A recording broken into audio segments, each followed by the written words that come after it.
जी, इस वक्त वज़ीर तलीम राना सिकंदर हयात साहब मेरे साथ मौजूद हैं और मैं आपको बताऊं कि ये वो इस हलके की वाहद प्यारी शख्सियत हैं कि हमने देखा है जहाँ भी जाते हैं, ख़ास तौर पे नौजवान हैं जो वो इनके इंतज़ार में खड़े होते हैं, इनसे मोहब्बत का वालिहाना इजहार करते नज़र आते हैं।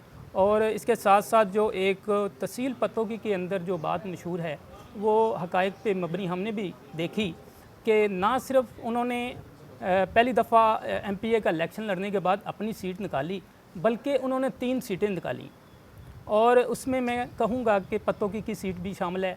उसके साथ MNA शिप की भी सीट इस तरह शामिल है कि उन्होंने मोहब्बत जो दी है लोगों को, वो लोगों ने इन्हें वापस लौटाई। राना साहब, मैं सबसे पहले आपको मुबारकबाद पेश करता हूँ कि आप वज़ीर तलीम मुंतखब हुए हैं। तो बताइएगा कि क्या आप अपने बचपन के अंदर आपने भी टाट का ज़माना देखा और ये जो उस्तादों से मार पड़ती थी? शहजाद साहब, पहले तो आपका बहुत शुक्रिया और मैं बिल्कुल शुक्रिया अदा करना चाहता हूँ इस तहसील के लोगों का। मैं उनका मकरूज़ हूँ जिन्होंने इतने साबित कदमी से मेरा साथ दिया और ख़ास तौर पे उन बुज़ुर्गों का, नौजवानों का ख़ुसूसन और फ़ीमेल्स का। इन्होंने एक बड़ी तादाद में, मैं करीबन 95% फ़ीमेल पोलिंग स्टेशन जीता हूँ। और जी बिल्कुल, मैं आप जहाँ बैठे हुए हैं, मैं यहाँ से ही टांगे पे बैठ के अपने शहर जाता था और 1 साल में यहीं पढ़ा हूँ मैंने और कहीं से प्री स्कूलिंग नहीं की। उसके बाद आई वाज़ लकी इनफ कि मैं HSN कॉलेज गया, तो बिल्कुल मार खाई है, बल्कि इतनी मार खाई है कि जो पाइप होता है जिससे वाटरिंग करते हैं आप, उस पाइप से भी मार खाई और 10-10 दिन निशान नहीं जाते थे। बट उन असातिज़ा का फिर भी मशकूर हूँ क्योंकि उन्होंने सिखाया भी बहुत कुछ। तो क्या फिर वो वालदैन से शिकायत नहीं करते थे आप? जी मैं करता था, बट मेरे वालिद साहब का नज़रिया ये था कि उस्ताद को ये राइट है, मेरा नहीं है। बट उस टाइम पे आपको पता है कि ये इतनी सेंसिटिव नहीं थी चीज़ और बच्चे जो हैं हम पूरा पूरा दिन घूमते थे बाहर और टांगे पे अकेले चले जाते थे। अब आज वालदैन इस तरह नहीं जाने देते। तो times I think have changed और मेरे वालिद साहब ने हमेशा उस पर हमें यही कहा कि जो आपके उस्ताद का फ़ैसला है वो आखिरी फ़ैसला है। लेकिन मैं समझता हूँ कि वो जो मार थी, यकीनन आप अल्लाह ने आज आपको जिस ओहदे पे बिठाया है, उस मार का भी असर है इसमें। ज़रूर है जी, इसमें कोई दो राय नहीं है। उस डिसिप्लिन की पासदारी और वो जो चीज़ें मैंने सीखी उस मार के डर से। बट मैं समझता हूँ कि जिस तरह टाइम ने इवॉल्व की है, और तरीके भी बहुत हैं बच्चों को सिखाने के, तो अब वो ज़माना नहीं रहा, बट हमने बहुत कुछ सीखा। लेकिन सिकंदर भाई, जो अभी भी मार नहीं प्यार का स्लोगन तो चल रहा है, तो क्या इसमें आप नहीं समझते इसमें भी कुछ ज़रूरत है कि बच्चों जो मतलब कि एक ये सिलसिला चलता तो है, लेकिन इसमें कुछ तब्दीली आनी चाहिए कि नहीं बच्चे शहजाद जो साहब, बिगड़ चुके हैं? मैं तो प्यार और मोहब्बत का कायल हूँ। मैंने आज तक अपनी ज़िंदगी में किसी बच्चे को डांटा भी नहीं है। तो इस वजह से मैं समझता हूँ कि अगर आप उनसे रीज़न करें, आप उन्हें समझाएं। इंटरैक्टिव गेम्स इस तरह की आ गई हैं, अगर आपने उनका ध्यान किसी तरफ लगाना है आप लगा सकते हैं। तो उस पर हम अर्ली चाइल्डहुड एजुकेशन पे काम भी कर रहे हैं। बट मैं मार के सख्त ख़िलाफ़ हूँ, अगर मेरा पर्सनल ओपिनियन है। लेकिन क्या ये ठीक है, एक है तशद्दुद, लेकिन एक है डांट डपट, दोनों में फ़र्क तो है। डांट डपट का कोई इशू नहीं है जी। ये सच देखें, डांट आप सकते हैं, आप मना कर सकते हैं, आप गाइड कर सकते हैं, बट तशद्दुद नहीं होना चाहिए। फिज़िकली किसी को हरास नहीं होना चाहिए। वो उस पर मैं समझता हूँ कि ज़ीरो कॉम्प्रोमाइज़। जो अभी आप इक़दामात उठा रहे हैं, अभी क्योंकि हुए तो अभी चंद दिन ही, माह भी नहीं चंद दिन ही हुए हैं आप आए हैं, और हमें नज़र आया आपने जिस तरह से मुल्तान तक, जनूबी पंजाब, पूरे पंजाब को आपने कवर करने की कोशिश की। आपकी टीम ने बड़ी मेहनत की, हमें नज़र आया नकल माफिया के ख़िलाफ़, और आपने यही साबित करने की कोशिश की कि ये सिंध नहीं बनने देंगे हम। ये आपका लोगों ने सराहा इस चीज़ को, क्योंकि गरीब का बच्चा कम से कम इससे ऊपर आएगा। ये बहुत आपका अच्छा इकदाम है। मज़ीद और क्या तलीमी मैदान में इकदाम उठा रहे हैं? शाह साहब देखें, ये एक ऐसा एलिमेंट था जिसपे सेंटर्स के सेंटर्स बिके हुए थे और मैं बड़ा टच हुआ जब मुझे कुछ बच्चों ने कहा कि बूटी नकल माफिया एक तरफ तो चीटिंग करा रहा है और दूसरी तरफ उन जायज़ बच्चों के पेपर्स छीन लिए जाते हैं जो मेहनत से पेपर करते हैं, और उनके पेपर से भी बच्चों को आगे नकलें कराई जाती हैं और पूरी पूरी क्लासेस, हज़ार बच्चे बाहर निकले कि हमारे से पैसे मांगे गए। इसमें अपने वालिद साहब का शुक्रगुज़ार हूँ, बिकॉज़ उन्हें कुछ लोगों ने कंप्लेन की और फिर हमने व्हाट्सएप नंबर्स दिए और नज़रिया यही है कि इस पर ज़ीरो टॉलरेंस पॉलिसी है। आप अगर बच्चों को मैट्रिक इस तरह करा रहे हैं, FA इस तरह करा रहे हैं, तो उनकी बेस लाइन ख़राब हो जाती है और वो बिल्कुल नहीं पढ़ सकते। और हम इसी तरह प्रैक्टिकल्स के जो नंबर्स का रवाज 76 साल से डला हुआ है, उसमें भी बिल्कुल बिलाशुबा आपको पता है कि प्रैक्टिकल्स 10% लोग भी नहीं देते।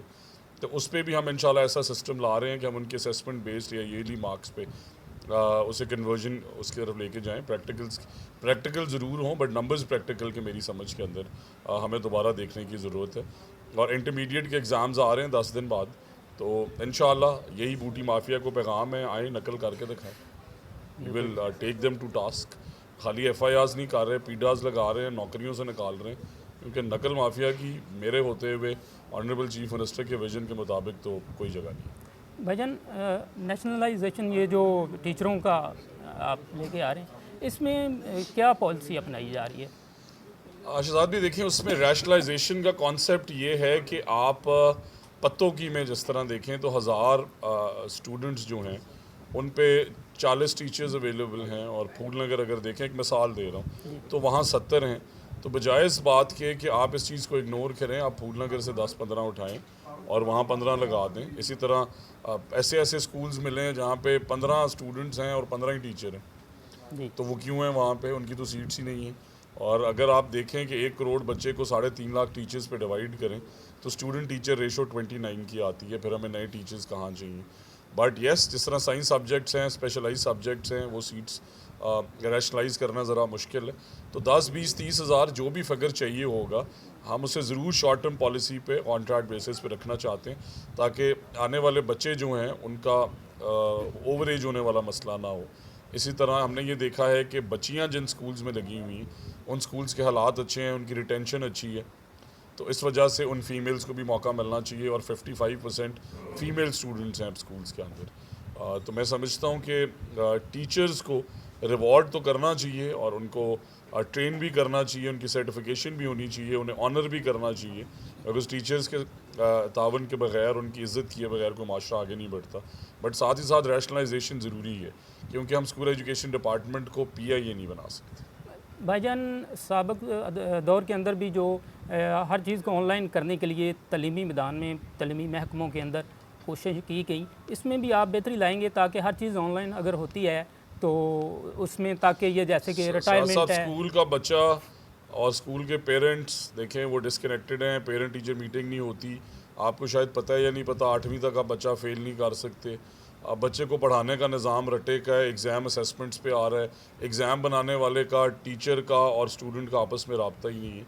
तो इस वजह से मैं समझता हूँ कि इन सारे मसाइल्स को कोरिलेट करके और फिर अच्छे हेड्स को मौका दे के, अच्छे ऑफिसर्स को, ऑनेस्ट ऑफिसर्स को मौका दे के, और इसमें मेरी तो ये ख्वाहिश है और इंशाल्लाह I think I should be able to get the approval कि जो भी अप्लाई करना चाहते हैं CO की पोस्ट के लिए वो करे। उसके मेरिट पे इंटरव्यूज़ हो, मेरिट पे उसका टेस्ट हो, फिर उसकी ट्रेनिंग हो, क्योंकि एक उस्ताद एक बहुत अच्छा उस्ताद हो सकता है बट एक बहुत अच्छा एडमिनिस्ट्रेटर होना लाजिम नहीं है। तो उसके लिए एडमिनिस्ट्रेटिव कोर्सेज़ हैं 3-3 महीने के, फाइनेंशियल क्योंकि इसके अंदर बहुत बड़ी स्ट्रीम इन्वॉल्व है। तो इसलिए हम चाहते हैं कि उन सब लोगों को मौका दें जो तालीम में काम करना चाहते हैं, उनमें से जो काबिल तरीन है उसे सबसे अच्छी पोस्ट, और इसी तरह जो परफॉर्मिंग टीचर्स हैं उन्हें गाड़ियाँ दें, कैश रिवॉर्ड्स दें। परफॉर्मिंग स्टूडेंट्स को भी, इतने बुरे हालात के बावजूद पिछले 25 साल के टॉपर गवर्नमेंट स्कूल से ही आ रहे हैं। अलमिया ये है कि उन्हें होंडा सिटी दे दी पंजाब कॉलेज ने, सिविक दे दी सुपीरियर ने, और वो चले गए और उनके बोर्ड्स लगा लिए। तो ना सिर्फ इस मुल्क के साथ ये मैं समझता हूँ कि मिस कमिटमेंट है कि जो बच्चा पढ़ा ही नहीं उनके कॉलेज में, उसकी पिक्चर उन्होंने लगाई कैसे। दूसरा, हमारे एंड पे बड़ी मुजरमाना गफलत है कि वो बच्चा हमारे स्कूल्स में 10 साल पढ़ा, तो हम उससे क्यों नहीं गाड़ी दे सकते? कितने 100 अरब का बजट है, 1-2 अरब और सही, reward the teachers, reward the students. अच्छा सर, जैसे कि कुछ पिछले चंद माह कबल टीचर्स के अपने मुतालबात के हक़ में एहतजाज जारी थे, जिसमें मैं कह सकता हूँ मैडम अमरीन हैं, महर मोहम्मद यासिन साहब थे, सोहेल अकबर, मुनव्वर शहजाद, इनकी क़यादत में ये सारा मामला जारी रहा, और आपने भी उनके साथ मतलब कि ज़ाहिर हमदर्दी भी किया, और मैं उन्हें बड़ा काबिल समझता हूँ सारी किया। तो क्या इस पे भी कोई काम हो रहा है उनके मुतालबात के? जी, हमने जो इनकी प्रमोशंस थी उसके लिए सेस खोल दी है। देखें, कुछ बहनें बहुत परेशान हैं। सिंगल टीचर स्कूल का ये मतलब नहीं है कि आप एक बहन की ये ड्यूटी लगा दें कि वो 3 घंटे दूर जाए और 3 घंटे आए। अगर एक टीचर 3 घंटे की मुसाफत करके जा रही है, पहली तो बात है कि एक टीचर स्कूल चला कैसे सकता है, दूसरी बात है उसकी मेंटल स्टेट क्या होगी जो इस परेशानी में जा रही है। तो 1 और 2 टीचर स्कूल्स का मेरा मकसद यही है कि हम उन्हें सबको पहले मौका दें कि उसमें देखें कि कितने लोग परेशान हैं। उन्हें हम एडजस्ट करें और फिर हम प्राइवेट सेक्टर को इंगेज करके स्टूडेंट्स के साथ बैठ के, टीचर्स के साथ बैठ के एक ऐसा लाएअमल तैयार करें। अगर हमारे पास 50,000 स्कूल्स हैं, हमसे नहीं चलाए जा रहे, ये लामहला, बहुत अच्छे स्कूल्स भी हैं बट मेजॉरिटी में इश्यूज़ आ रहे हैं, तो हम क्यों ना 40,000 चला लें, 45 चला लें, जो अच्छे तरीके से चला सकें, उस पर रिजल्ट्स डिलीवर कर सकें और उसके की परफॉर्मेंस इंडिकेटर्स बनाने होंगे।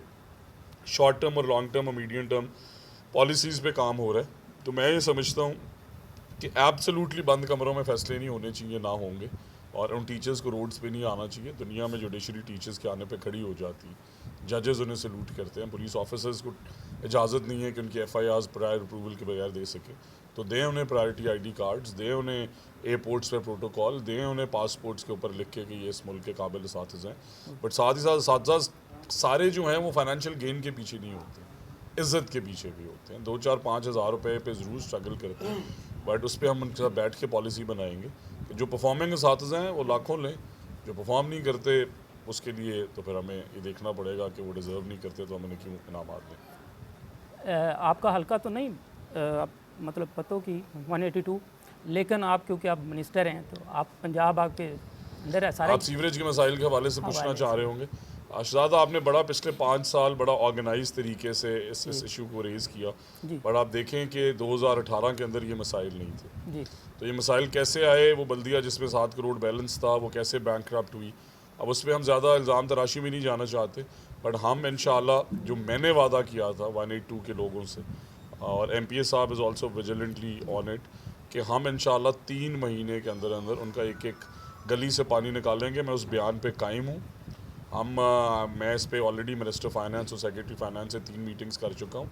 2.5 करोड़ रुपए वेंचिंग के आए थे, उनमें भी आपको पता है फिर इन ऑफिसर्स के अपने इश्यूज़ होते हैं, बट हम एक बड़ी स्कीम लेके आ रहे हैं, काबिल CEO लेके आ रहे हैं, और इंशाल्लाह ताला this June will be the last summer जिसमें पत्तों की के लोग ये तकालीफ देखेंगे। ये गवर्नमेंट का काम है, कोई तरीका नहीं है कि शादमान कॉलोनी के अंदर 3 साल से पानी खड़ा है, उनके बच्चे बीमार हो रहे हैं, उनके हालात बहुत ख़राब हैं। काशिफ चौक है, मॉडल टाउन है, एक्सटर्नल बाज़ार है, सीवरेज ड्रेनेज गवर्नमेंट की रिस्पॉन्सिबिलिटी है, सूबे की रिस्पॉन्सिबिलिटी है, और मैं इससे नहीं भाग रहा।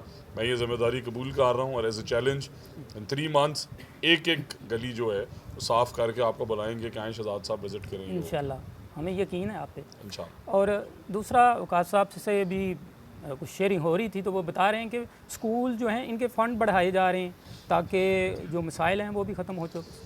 शाह साहब देखें, एक कंप्यूटर के ख़राब होने के लिए आपको मिनिस्टर और CEO या सेक्रेटरी तक पहुंचने की ज़रूरत नहीं होनी चाहिए। मेरा ये मानना है कि हर गांव के छोटे छोटे कस्बों के शहरों के अंदर बच्चे कंप्यूटर की तालीम हासिल कर सकते हैं, और वो कर रहे हैं, और कंप्यूटर की शॉप्स मौजूद हैं। एक टीचर अगर आपका शॉर्ट हो गया, ये ऑलरेडी पॉलिसी कॉलेजेस में चल रही है, तो IMF की अगर इम्प्लीकेशन हैं तो टीचर फौरी स्कूल भर्ती करे। तीसरा सबसे बड़ा मेरा इख्तलाफ ये था कि 42 लाख का कमरा बनाती है C&W और बिल्डिंग डिपार्टमेंट। कमरा एक्चुअली बनता है 7-8 लाख का, बजट हमारा है, तो ये हमारा फैसला है कि हम किससे बनाएंगे। हम स्कूल काउंसिल्स को एम्पावर कर रहे हैं, उसमें अच्छे लोगों को आगे ला रहे हैं। स्पेंडिंग पावर 4 लाख से उनकी 50 लाख पे ले जा रहे हैं। प्राइमरी, एलिमेंट्री, हायर और हायर सेकेंडरी की करोड़ पे लेके जाना चाहते हैं, ताकि कमरा बनाना है, स्कूल फौरी बनाए, 1 महीने का टाइम है। टीचर रखना है, ये नहीं हो सकता कि 2-2 साल स्कूल्स में टीचर ना हो। कंप्यूटर ख़राब है, फौरी रिप्लेस करें। लैब बनानी है, करें। और ये जो स्कूलों का रंग लाल है, इससे भी मेरा बुनियादी इख्तलाफ है। स्कूलों को खूबसूरत होना चाहिए। लर्निंग आउटकम्स डिटर्मिन हो चुके हैं कि बच्चे जो हैं रंग उन्हें बड़े खूबसूरत लगते हैं, और मैं ये समझता हूँ कि इंशाअल्लाह द प्लान इज़ कि इन द नेक्स्ट 2 ईयर्स हमारे स्कूल्स एजुकेटर्स से बेहतर हों, हमारे स्कूल्स प्राइवेट सेक्टर के हर उस इदारे से बेहतर हों। डबल शिफ्ट चलाएँ, ट्रिपल शिफ्ट चलाएँ, कराएँ SAT GMAT, कराएँ BS प्रोग्राम्स आफ्टरनून के अंदर, बनाएँ हाई सेकेंडरी स्कूल्स, जो भी करना है। बट अब वो मौका आ गया है कि अगर अब हमने गफलत बरती तो मेरा ख्याल है कि शायद हम दुनिया में और पीछे चले जाएं। क्राइम तो चलता ही रहता है, वो तो ना ख़त्म होने वाला है, लेकिन अगर कोशिश की जाए तो काबू पाया भी जा सकता है। वैसे आप SHO असलम भट्टी साहब के मतलब क्या कहेंगे? मैं कहता हूँ कि भट्टी साहब ने बहुत अच्छा काम किया। देखें, उन्होंने आके वो गैंग्स क्रैक किए हैं जिन पे कोई हाथ नहीं डालता था। बाकी ज़िले के अंदर इश्यूज़ हैं, बट जो बंदा अच्छा काम करे। मैं शहजाद रहमत साहब जब 2 साल 3 महीने चेयरमैन ज़िला काउंसिल रहा, मैंने अपनी हर महीने की तनख्वाह जो है पुलिस शोधा के फ़ंड में डिपॉजिट की थी। उसकी रीज़न ये है, मैं समझता हूँ कि वो फर्स्ट लाइन वॉरियर्स हैं, उन्हें एक्सट्रीम रिस्पेक्ट और रिगार्ड मिलना चाहिए। बट साथ ही साथ अगर काली भेड़ें पुलिस में तो फिर उन्हें भी हमें एक्सपोज करना चाहिए। बट भट्टी साहब वेल डन। जी, ये थे हमारे साथ मुक़द्दर के सिकंदर, जो कि इंतहाई इन पे अल्लाह का करम है और कम उम्र के अंदर इन्हें अल्लाह ने इस ओहदे से नवाजा और हमारी दुआ है कि अल्लाह आपको मज़ीद इज़्ज़त दे। बहुत शुक्रिया। साहब मैं बड़ा मशकूर हूँ आपका जी, थैंक यू वेरी मच। जज़ाकल्लाह।